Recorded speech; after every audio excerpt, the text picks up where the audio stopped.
Ready? Yeah, sure. Thank you, Jimmy, for introduction. Yeah, it's 10 off for coming to for talk today, and yeah, I will start. Yeah. And the slides are in the comments, by the way, if people want to follow along. But we'll share a slide so you can follow there. So yeah, go ahead. Awesome. Yeah, so today I will talk about my a story of my adventures of developing NumPyro. So far then yeah. So I would like to give. So right now I'm a software engineering engineer at Google, and a couple of months ago, Jimmy asked me to give a talk to his group. So I don't have any idea to talk about yet at the time, but I think that it might be a nice talk to just give an informal talk about just telling a story, and yeah. So my talk today is not technical, so I'm not trying to be go into details of the implementation, but I just I will walk through some of the design decision and difficulties that I met during developing Pyro and NumPyro. Yeah.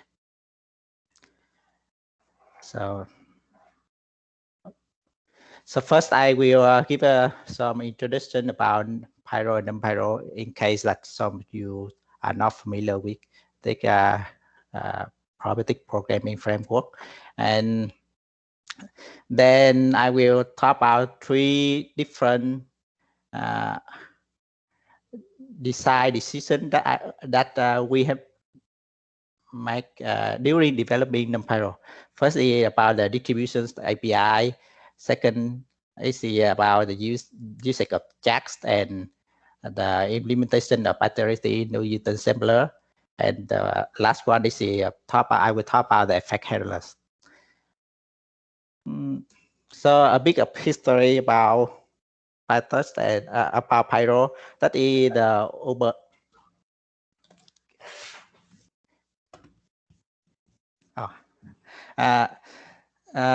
the OpenAI labs open source Pyro in November 2017, and at the time that we already, if I remember correctly, then at the time we already have a TensorFlow distributions, but it's built upon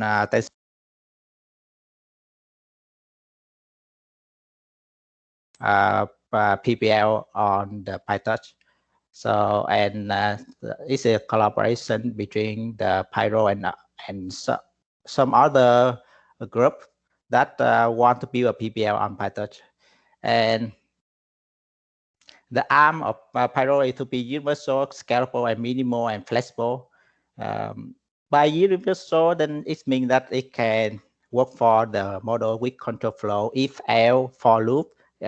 Any Python program can represent can work under Pyro. And by scalable, then it means that it can be scaled to a large data set.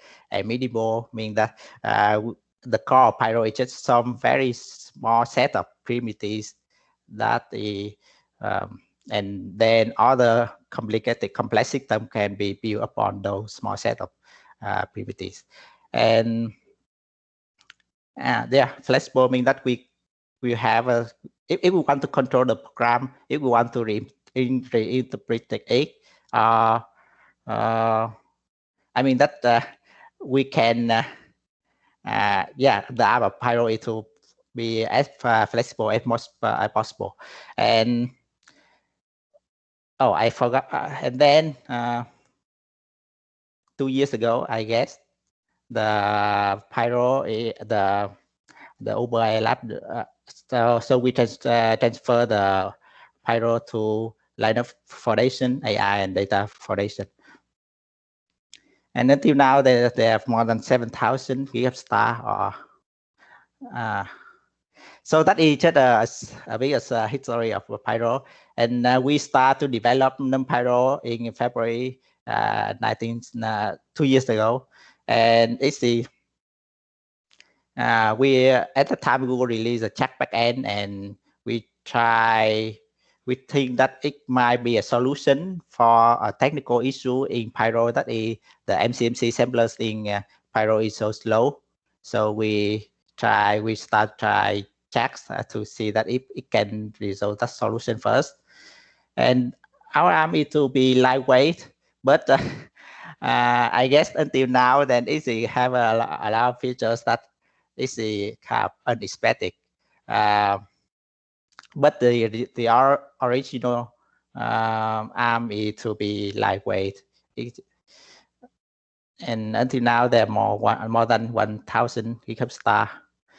And yeah, that is the story about Pyro and NumPyro.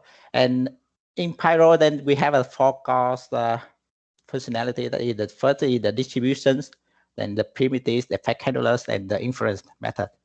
So the distribution is the core of any probabilistic programming language, and so at any probabilistic programming language have we need to define the distribution, and the second set of features in Pyro is the primitives. We use the primitive to declare the type to what is the in the program, what is the latent variable, what is the parameters, and what is the and the effect handlers is some sort of it's a link between primitives and inference, so it helps us to control the interpretation of those primitives. I will go into the detail later. Yeah, and the final thing is the inference methods. We support FBI and MCMC method, and recently with the wrapper of Joshua I worked he created the check and Esther native samplers. We also make a wrapper for it, and yeah, he's in our talk today.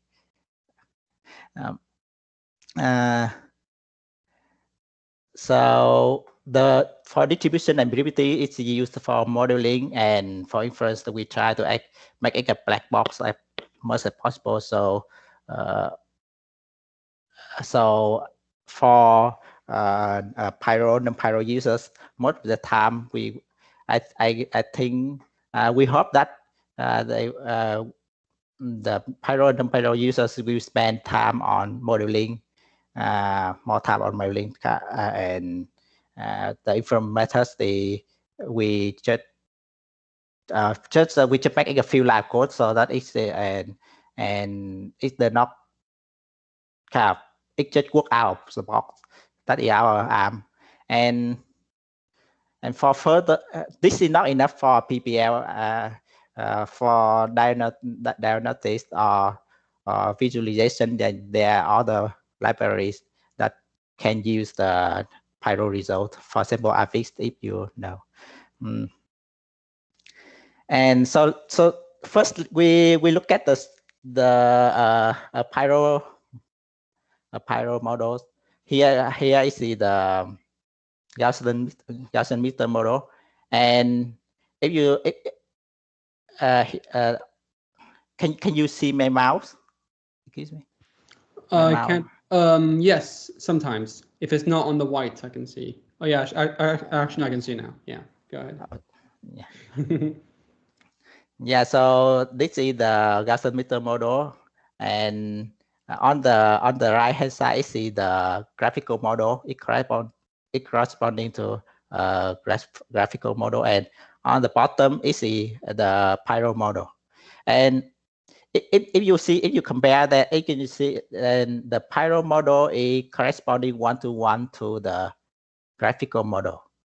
Here we have some in graphical model we have the black notation for black for n black. Then we have in Pyro model we have also black n, and here is the k black k. We have k here, and the phi here is the directly distribution with the shape of that distribution ek, then we also have the sample statement here, and I mean that, and this here is the observation that we also have the observation, and so our arm of pyro NumPyro modeling is to be corresponding one-to-one to a graphical model.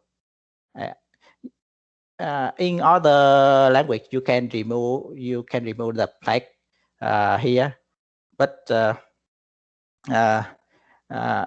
in our view, then flag flag notation is very important to. If you use NumPyro, then it will work, and no Newton sampler, then it will work for if you don't use any flags. But we recommend to use it, and it will support because when we use it, we will support for more advanced algorithm, for example, enumeration. That is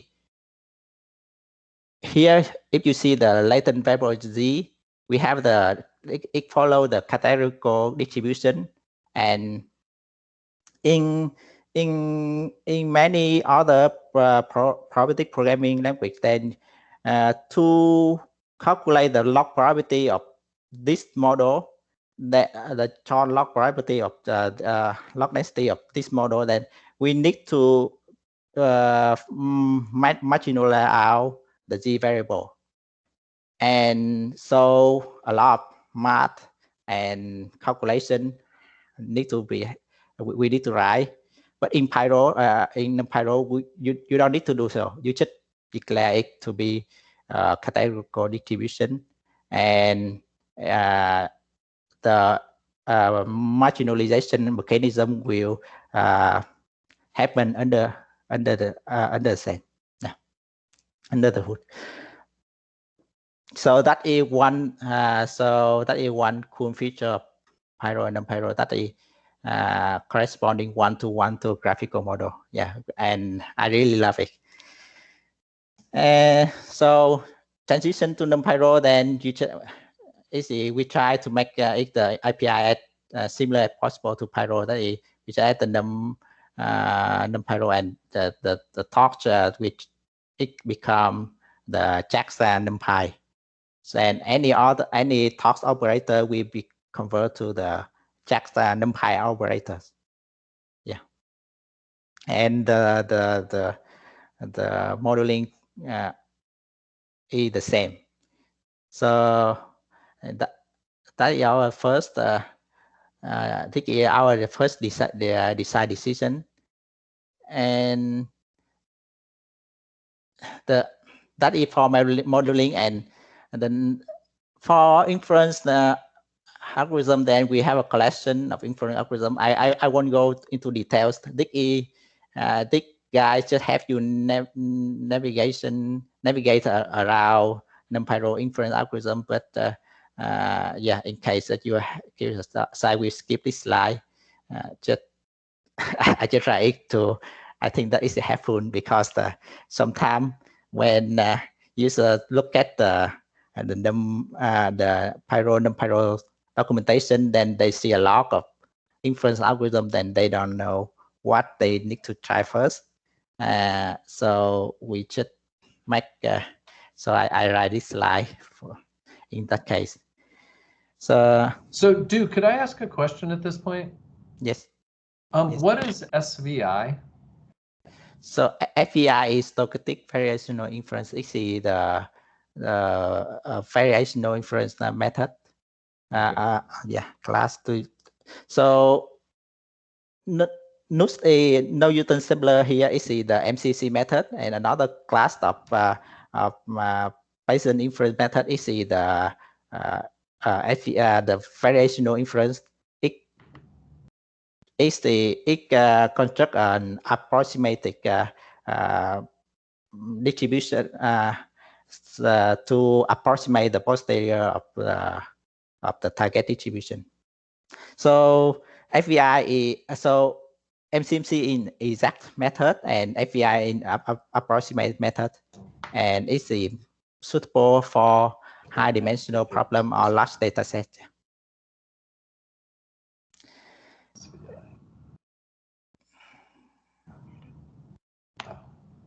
So yeah, so now I go to that is all the history and also the basic structure of pyro and NumPyro. And now I go to one of the three decisions that we make. That is first about the distribution API.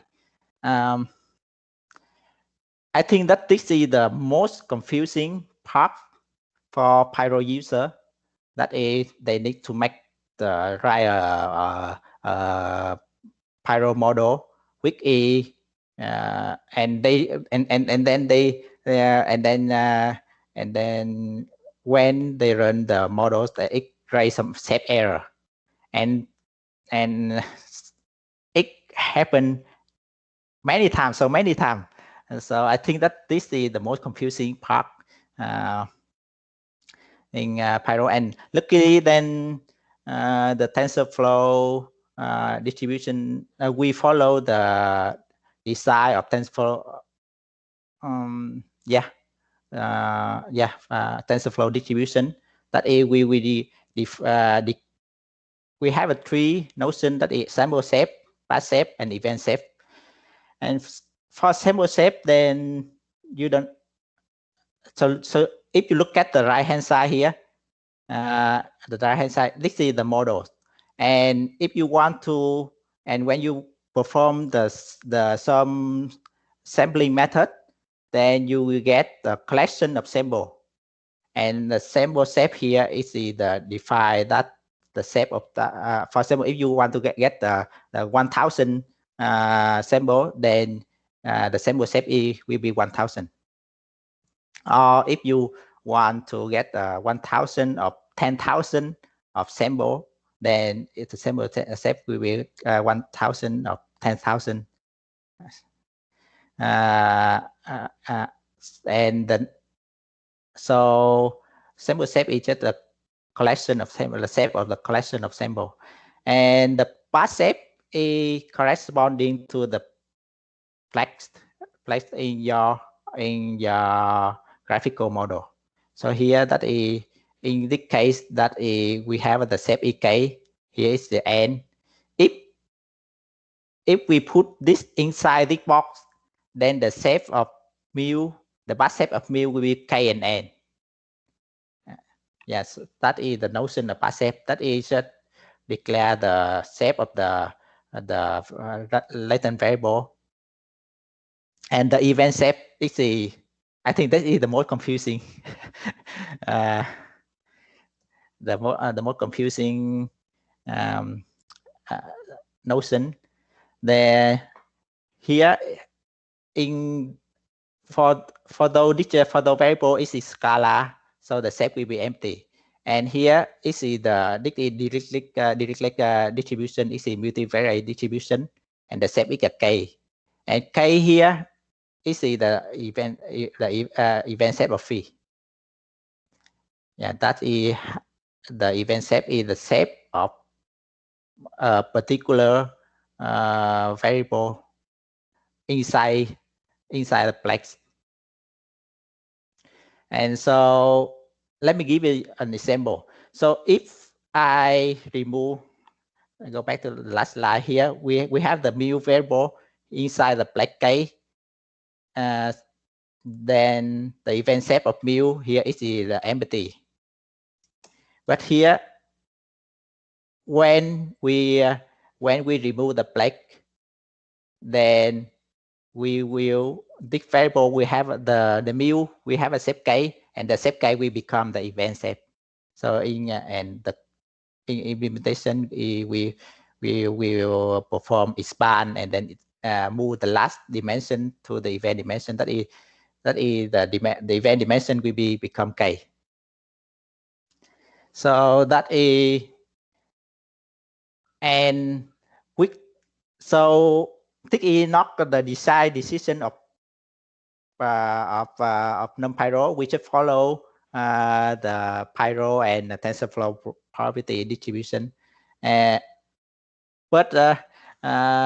when we start to build NumPyro, we follow the Skyby API. That is, we use Skyby start.declare Skyby start.norm, and we implement all the methods and our arm at the time maybe the chat is targeting the NumPy community. So we hope that they also targeting the Skyby community, and finally we have some Skyby starts on chats, and when we build NumPyro, we hope that at the time they know distribution library built on chats, and we hope that the community will have the one of such library, but before that time, we need to make some library for our users.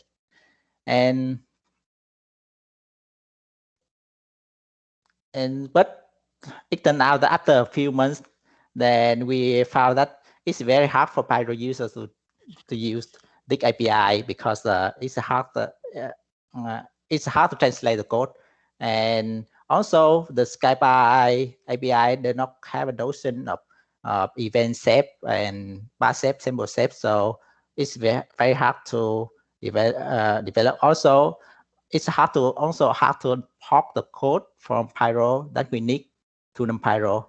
So those are some of the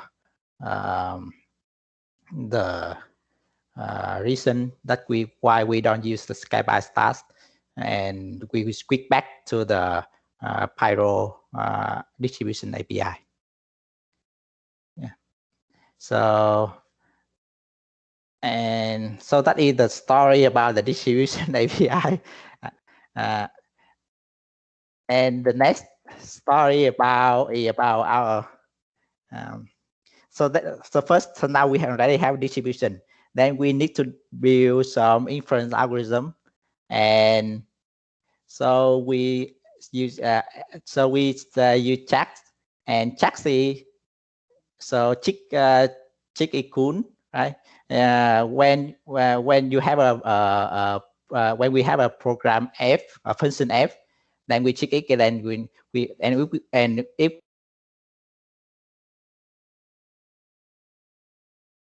deploy on CPU, TPU, or CPU, GPU, or TPU. And gradient is also cool. Then if you have function f, then just gradient f, it will give you a function that compute the gradient of f. Or you can combine gradient of f. All of those can be composable. VMAP is cool because you don't need to worry about when you write some for loop or vectorized code, then you don't need to about the shape of your variables. It's very helpful when as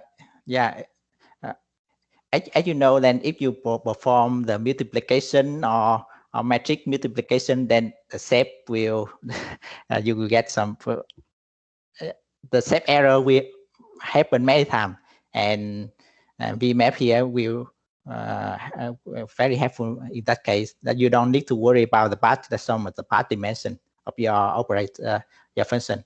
If you write a function on some variable with some input s, then if you VMAP f x, then it will work for a part of the inputs. And PMAP is also cool. Then you just write function f, then it will run over across the many device for you. So, and we use PMAP here to perform, in particular, then in NumPyro, then we use PMAP to perform the multiple chain sampling. And tree map is also cool that it simplify a lot of our code. Then if the function f work for some variable s, then it will work. If you tree map it, then it will work for a dictionary of tube of the list of the variable. So you can add the more complicated structure for the variable, and it will work. It will apply f for every element of that complicated structure. And so far, all of those information is very nice, and it simplify our code a lot. But the one difficulty is it does not support recursion, and the shape of the input need to be static. It means that because when the program is compiled to machine code, if it includes the recursion, then when it combines, then it will go to the infinite loop.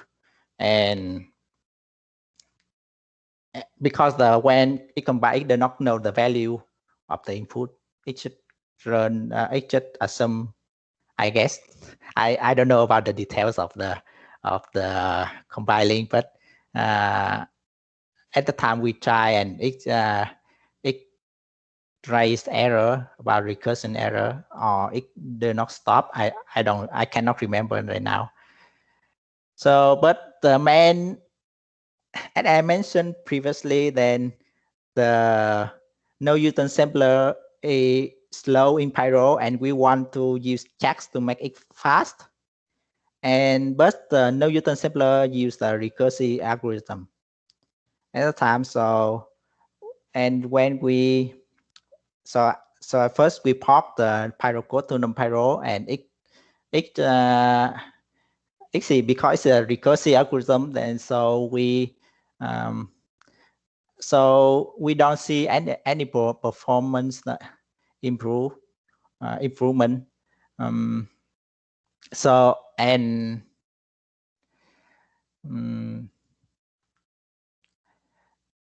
At the time we struggle, we try to benchmark, and actually we are sad that we cannot take advantage of some of the beautiful transformation in JAX. And so we spend a few weeks try down the recursive algorithm on the papers, and throw it away, write down and throw it away, and try to convert it to an iterative algorithm. And luckily, I think that is lucky that it worked. That is we have the iterative. We can convert finally. We can convert it to an iterative algorithm, and yeah, and we write some the workshop note in you can follow the link in the bottom about how we convert the recursive to an iterative algorithm. On the left, you see the original recursive no Newton sampler. We build tree, and then we dig in the depth ed, and to build the tree with depth ed, we first build the left tree and the right tree, and then to build the left tree, we build the left of the left tree, and then the right of the left tree. And so it is a recursive algorithm. But then we convert it to the iterative. We construct the trajectory that go from left to right straight. Yeah. And finally, then we get 200 speak up, and I believe that this is the one that the result is make this result make NumPyro attractive to the PBL community. That is, the speed is very fast. So we are so happy at the time. So we keep developing. So we keep developing NumPyro until now, and keep supporting it. And yeah, so that is the second story about our about JAX, our experience with JAX. Actually, then there are many features that JAX support, like ODE, so many other cool features. But yeah, I cannot. Yeah, I don't know. I think that I don't know many of them first, and then second, yeah, it's not. Yeah, I don't want to go to details about how we use JAX in NumPyro. Yeah, you can play with to see that to see how check the VMAP, graph, all of the JAX transformation. It will have very it will clean your code a lot, I believe, if you are NumPy users. Then I think the final story I want to I want to talk about is the effect handlers. So the core of Pyro is just include the first is the primitive, is the symbol or the parameters to declare if the variable is a symbol or parameters or is a black notation. Then the effect handlers, it will read though so the primitive are just the message. And I prove on the bottom that if you run the model and it will record, if you record it, then it will return for you a collection of additional collection of message. By message, I mean that for each latent variable, for example, for latent variable I, we have some information about that latent variable. That it follow the normal distribution. It is non-observed variable, and the name of that variable is A, and the type that is a symbol. Those are the message running in the Pyro model. And if you don't trace it, you cannot see it. You need to trace it to see the message. Otherwise, it just return the value for you. This primitive just return the value for you. Yeah, when you trace it, you will record the value. And the effect handlers will read the message, the message here, and add the side effects to the message. By adding the side effect, it means that it will add new information about the message. For example, it will convert the e observed key to the true, from false to true, to say that it is the observable instead of the non-observable, something like that. And inference algorithm, we use those effect handlers to reinterpret the message. I will go to some example later. And so message handlers in Pyro and NumPyro is a bridge between the primitives and inference algorithms. User can use the effect handlers to modify their program, to modify their models, and the inference algorithm that we support also use the effect handlers to modify the user model to reinterpret it and make it suitable for particular inference algorithms. So in NumPyro, we have a collection of effect handler on the right hand side. For example, the condition handler will convert the this is the Gaussian mixture model. Then the min will convert the mu variable in the Gaussian mixture model to an observed, and it put the observable with the value is the range from 0 to k. And the seek handler here is the one thing that different from pyro that injects every sample statement you need to define a random key. So your program will be deterministic by the first random the seek random seek. Then so to run any stochastic program in NumPyro, you need to use the seek handler to provide the to provide the seek to the model. And the trace here is just record the message, as I mentioned in the previous slide.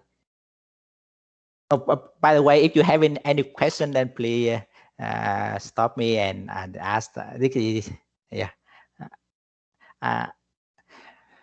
then for the effect handler, we can combine them together to combine. So the first effect handler we modify the message a bit. The second effect handler we modify the message further, something like that. So so it can be composed, and also it can work as the context manager, and this is just Python code. It's the though like equivalent in Pyro in NumPyro, yeah. And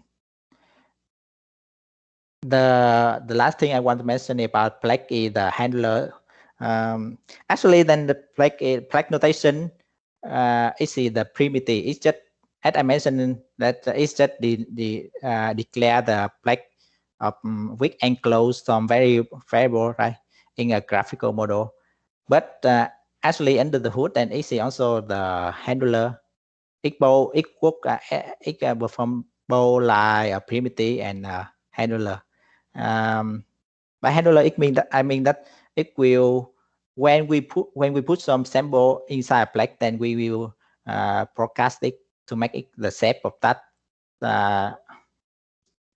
to make sure that the variable has the same shape as the Plex, at the shape of the Plex enclosing it. And let me give you an example why we need effect handlers. So in the when we perform the stochastic variation of inference, then we need to calculate the objective and perform the optimization.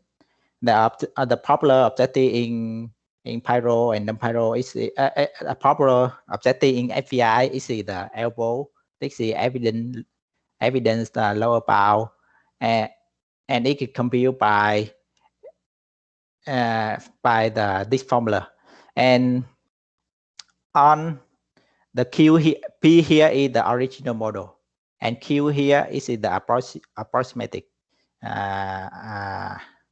model, and it's a variational model. And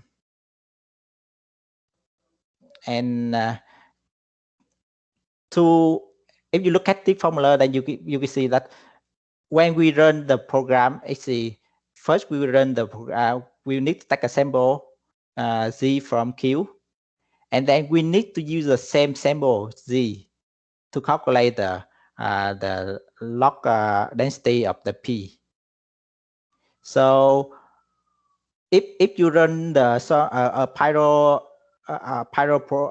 program without effect handlers, then if we just sample S and sample Z and sample S, it does not know that we need to use the value Z draw from the distribution Q. So so under the hood in API implementation, we will trace the Q. We will take it means that we will take a sample Z from the Q distribution here, and then we will use another handler to replace means that to put the value from this trace into the program P. So when we run those, we can compute the log density, and then we can compute the elbow. So yeah, I hope that this example is well illustrate the usefulness of the effect handlers. Yeah. So Duke, could I ask another question at this point?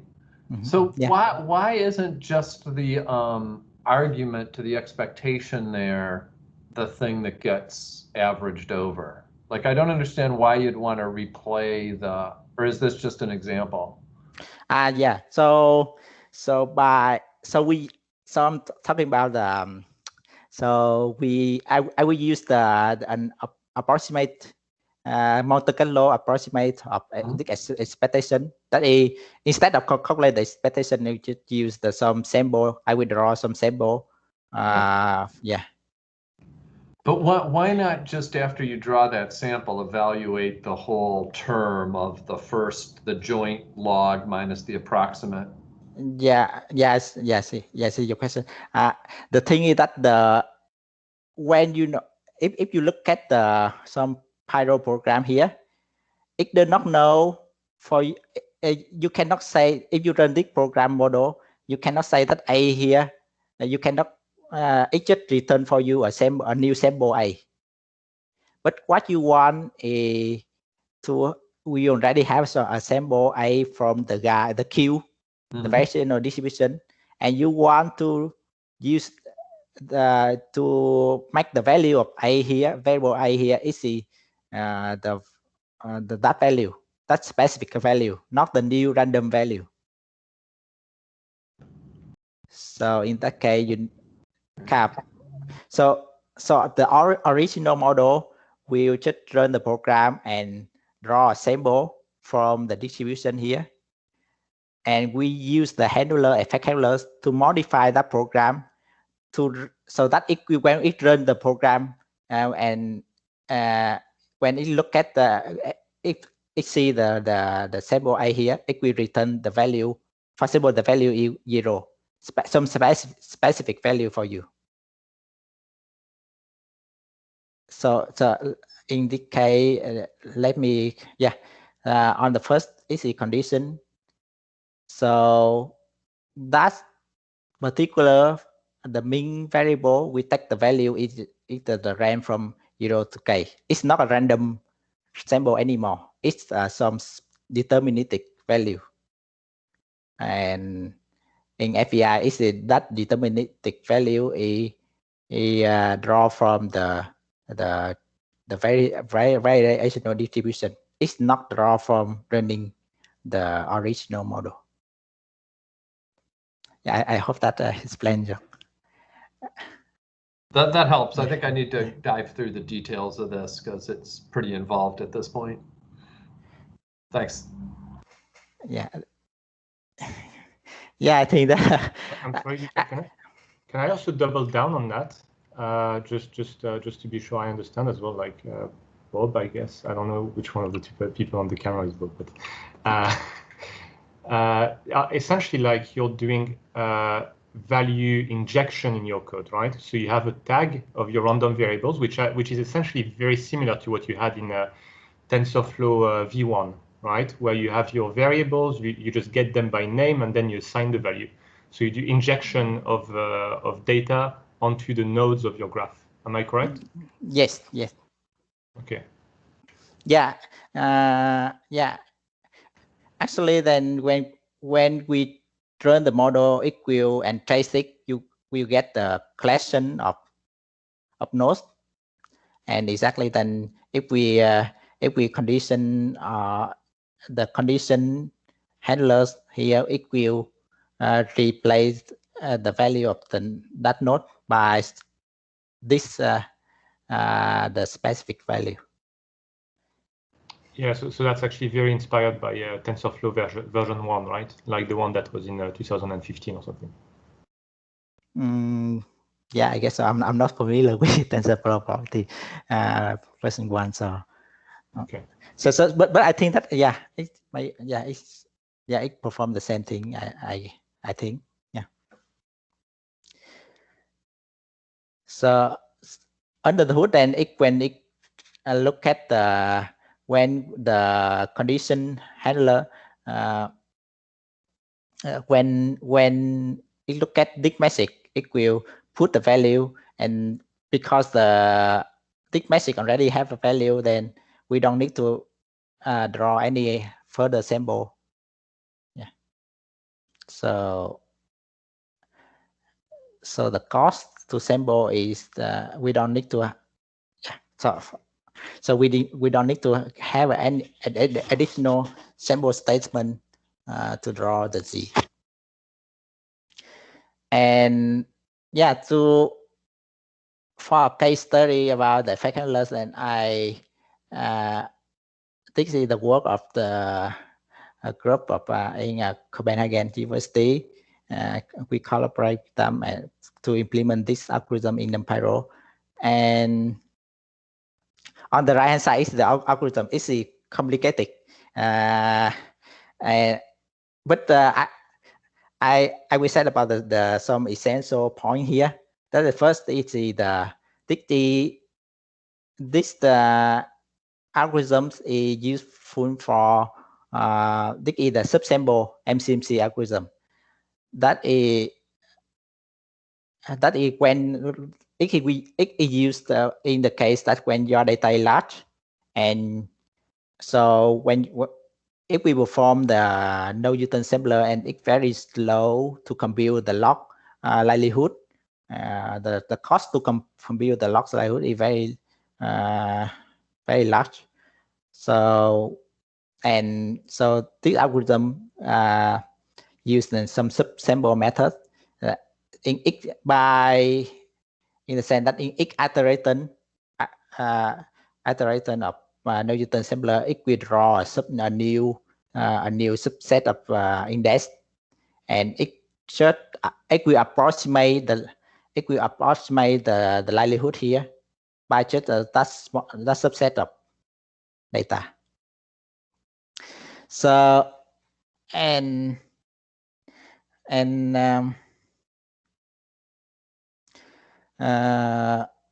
I want to go into the details of the NMC set under the hood, and it uses this part we perform the SMC sample, and this part we perform the metric casting correction for the new subsample index, and we also have the SMC we can give mechanism to combine to perform the SMC to perform no-Newton sampler.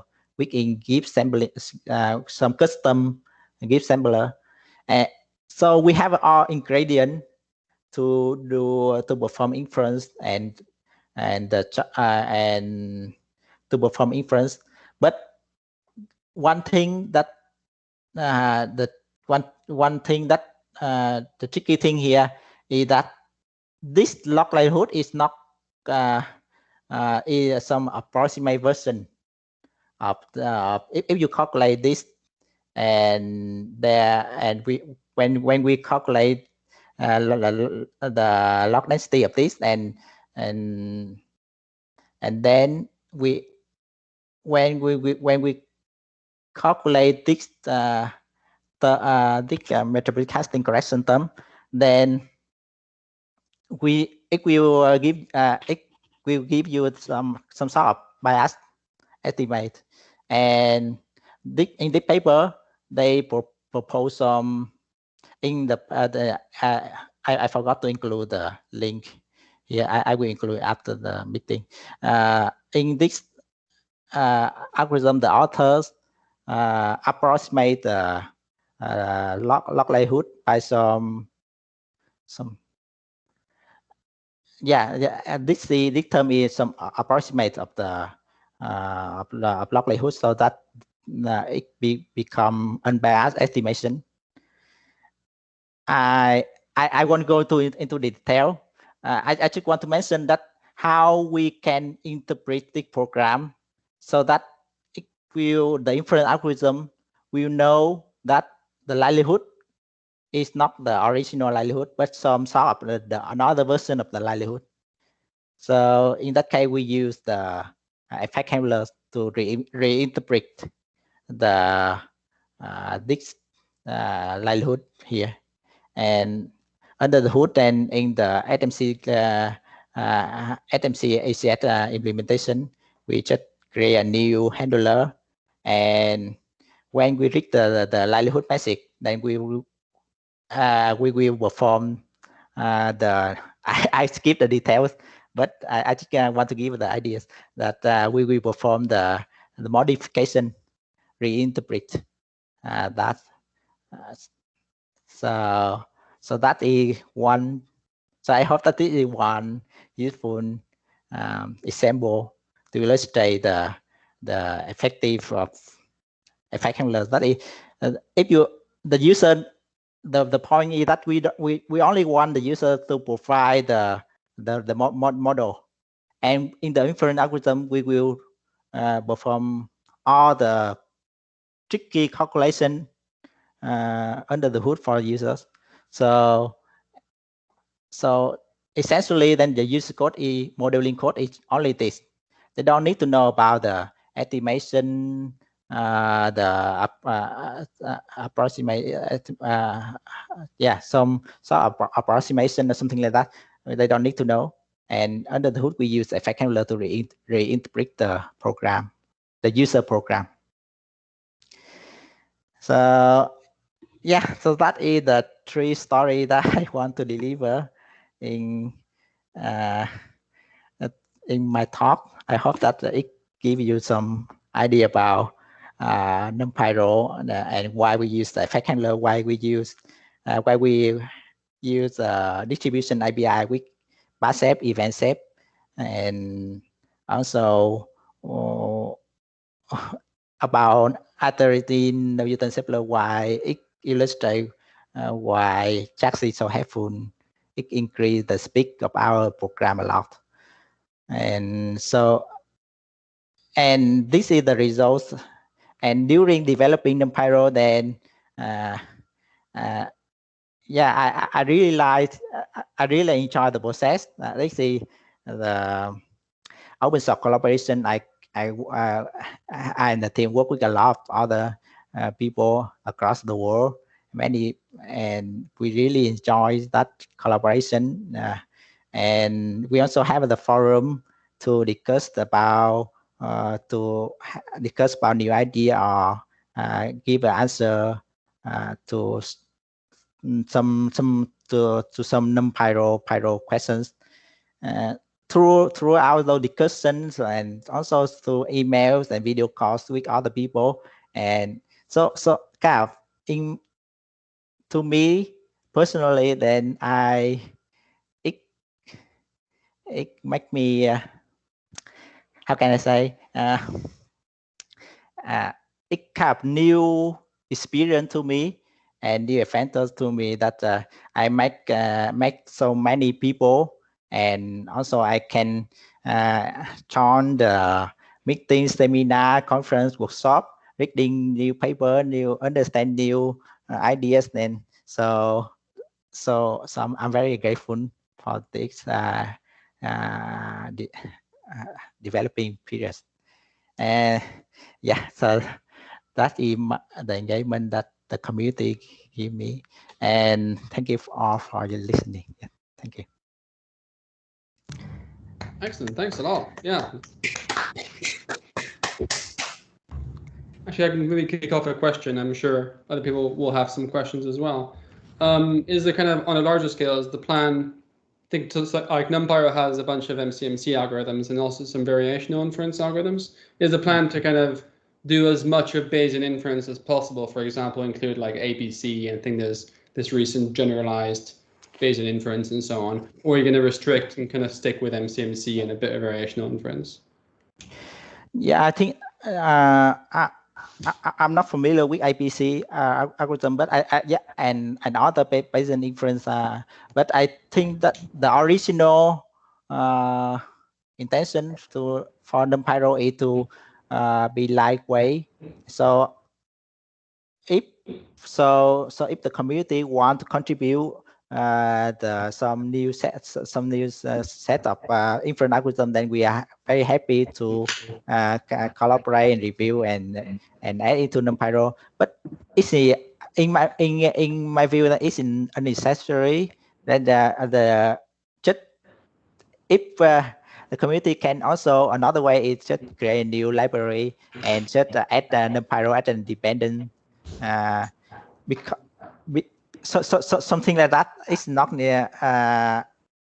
We don't right now. We don't have a plan. We have plan to add new inference algorithm, but right now then because the team is small and everyone already have full-time job, and so so investing time to add some certificate inference algorithm is not kind of, we need to ask the help from the community. Yeah. Okay. Yeah. Thanks. Yeah. I think that is also the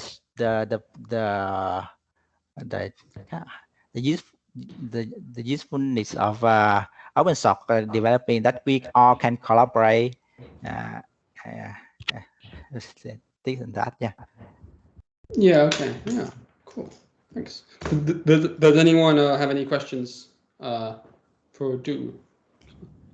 I have a bunch, but I would rather let other people go first so I don't monopolize the time we have left, if any.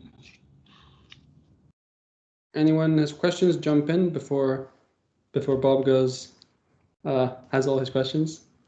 Okay, go on. Can I ask a quick one then? So I maybe missed some of the details here, but I was interested in how you handle the discrete parameters. So is the big picture that your internal representation is essentially a graphical model, and that the marginalization of the discrete parameters is essentially a compiler pass that gives you a collapsed graph that you can then evaluate the likelihood of? Is that how it works, or is there something different going on? Yeah, I think under the hood, then as long as our target is to make it as flexible as possible. So if you add additional discrete latent variable here in usual calculation, then you need to work around a math of, if you have this is just one Gaussian mixture model is just one discrete latent variable, but in more in general case, then it maybe have a many discrete latent variable, and to work around the marginalization math is very complicated, right? And so we don't want the user to do that. And under the hood in NumPyro, then we leverage that logic to further another library that it manipulate it know about the name of the black name of the dimension of. So that is why we have the black dimension. That is, we know about the name of each dimension of the variable that we need to many marginalize. So for example, in this case, the observed variable, we will add when we enumerate, we will add an additional dimension for observed variable. That for example, the categorical here is the k here is the 4. Then the new dimension, we have the size of new dimension is 4, and we evaluate the log probability of the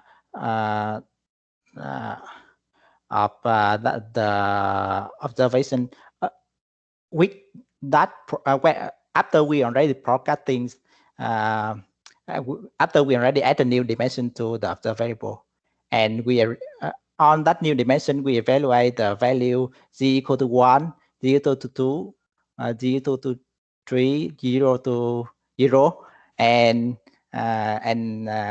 we perform logsum estimates to calculate the final marginalization result. So that explain your question. That it perform exactly the math that people use if they don't if we write the program by using a calculate the log density directly, then under the hood, it will perform exactly the same math. Yeah. Yep, that's great. Thank you. So could I follow up on that, because that actually covered one of my questions as well. So what are the restrictions on that? So presumably you couldn't do that with something like a Poisson variable, right? For categorical, it's finite, but the key thing here that supports marginalization is the choice of that Z is nested within the N, and it applies to each data item. So for instance, if you tried to make a model that did variable selection this way, right, where you had like 1,000 covariates or features in a big regression, right, and you tried to associate a discrete variable with each one as to whether to use it or not, right, you can't marginalize that out. Right? Yeah, exactly. Yeah. Too intractable. Yeah, exactly. So you point to 2 restriction for this. That is the first thing is that is the yeah, thank you for raising it out. Yeah, it's a very nice question. The first thing is the discrete latent variable need to be bounded. It need to be enumerated. It means that it's the support is finite. Otherwise, we cannot calculate. For example, in Poisson, we cannot enumerate. Right? It's a 0. We cannot calculate. If we marginalize out, we need to calculate the integration with all the value of the assume that Z here equal to following Poisson distribution. Then we need to calculate the density of Z equal to 0, Z equal to 1, and Z equal to infinity. Then we cannot. We don't support that, because we don't have a mechanism to perform marginalization over infinite support latent variable. That is the first. Yeah, that is the first point. And the right, second point. That's a model we can't code and stand either. But like, what happens to the user if they try to write something like that? Like, what does the compiler do if they try to write something that doesn't work? No, it's actually in the code, and the user when we use the Poisson distribution here, then because Poisson distribution does not have the distribution in NumPyro have some information that it will say that it have the attribute had enumeration support or not. Is it false or true? If it's false, then we perform enumeration. If it's true, we perform the enumeration. If it's false, then we raise the issue the error. That we just simply using that mechanism to raise the error when the distribution does not have the finite support. And the other question that you mentioned about you mentioned about the spy and slap regression, right? And where, yeah, it's when in some case that you cannot marginalize the variable because the dimension, the number of dimension to I cannot I don't have the slide for spy and slap models here, so I may follow up with you later. But essentially then it will work, but it will very slow because the number of dimension will grow up exponentially with the number with the size of that variable and the key in NumPyro, the key point to decide that if your model can work under enumeration or not is either if you see the arrow here. So in X plate notation, if the arrow don't from the discrete latent side don't go outside, then it will work. If it's inside the plate notation, then it will work for you. But if it go outside of the plate notation, then when we marginalize out, we can rewrite the program by using for loop, but the number of dimensions will be exponentially grow up, and it's very slow. Yeah.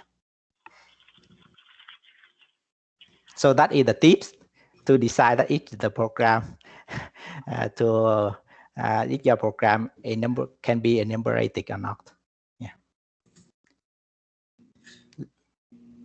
I will mention that since you're integrating JAX-NS, which is the nested sampler, Yes. Yeah. we do. I mean, you can do discrete variable inference with nested sampling. John Skilling showed that way back when. And so since you're integrating it into NumPyro, we could, I mean, for example, there's the Poisson prior in JAX-NS you can use, or any of the categorical priors. Maybe there's something we can explore there further to give a different mechanism. Yeah, definitely. Yeah, for next assembler, then in NumPyro, then it will work with enumeration if I remember correctly. But for some tricky for some model with just Poisson latent variable, then I think that we need to work to use some technique from JAX-NS, right? Yeah, to work around. I right now, then basically the net assembler here is just a wrapper of the JAX-NS, and it leverage many the core work to JAX-NS library. It's a very cool library. It works for the multi-model problem. So if you are interested, you can try out. And if I remember correctly, then 2 years ago, it's used to detect some sort of the picture of the black hole. It is one of the key. The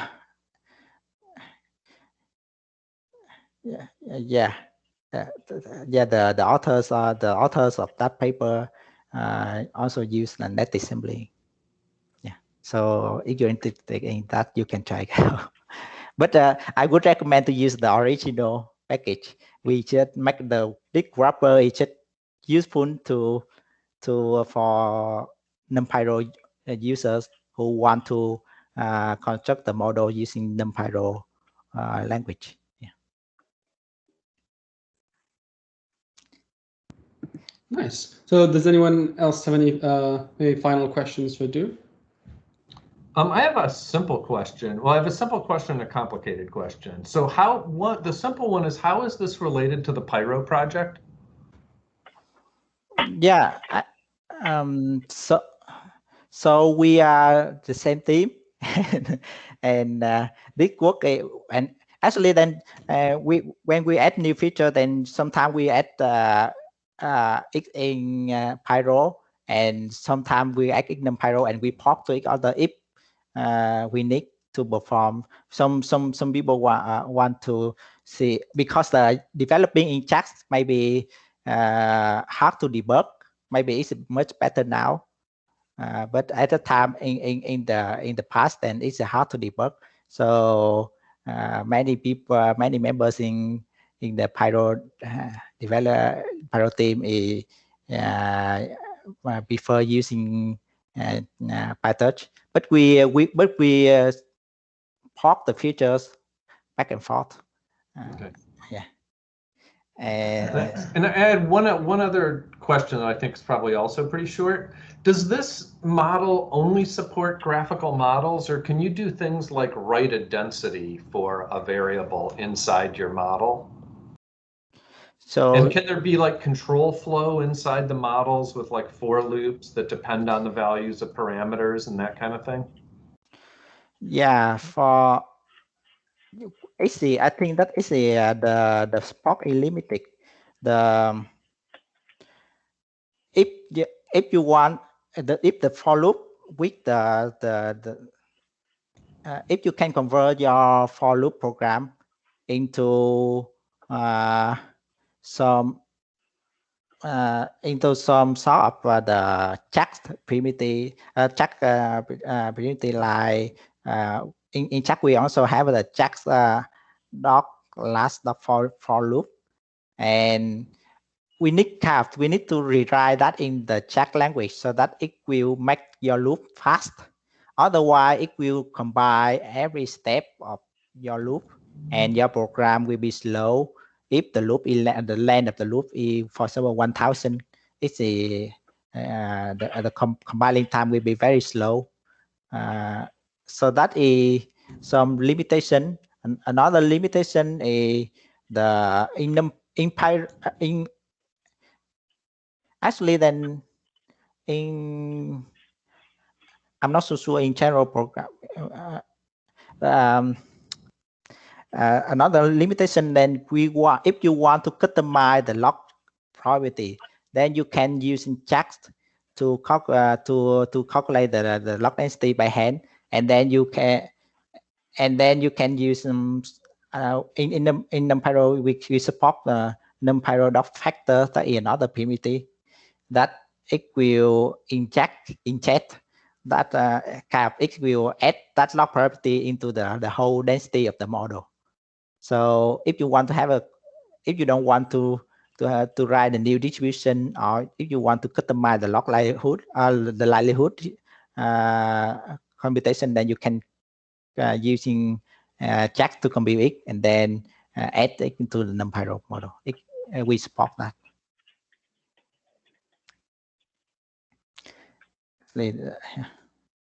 Cool, thanks. Nice, excellent. Nice. Any final questions? Otherwise, yeah. Otherwise, there is the recording here. So anyone who wants to have the recording can just email me. I'm assuming. Yeah, I think I think I've already emailed everyone before, so you have my email. Nice.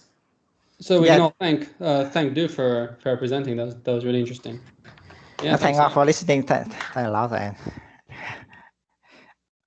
Excellent. And I guess, yeah, that's everything. So have a nice afternoon or morning, depending on where you are in the world. And awesome.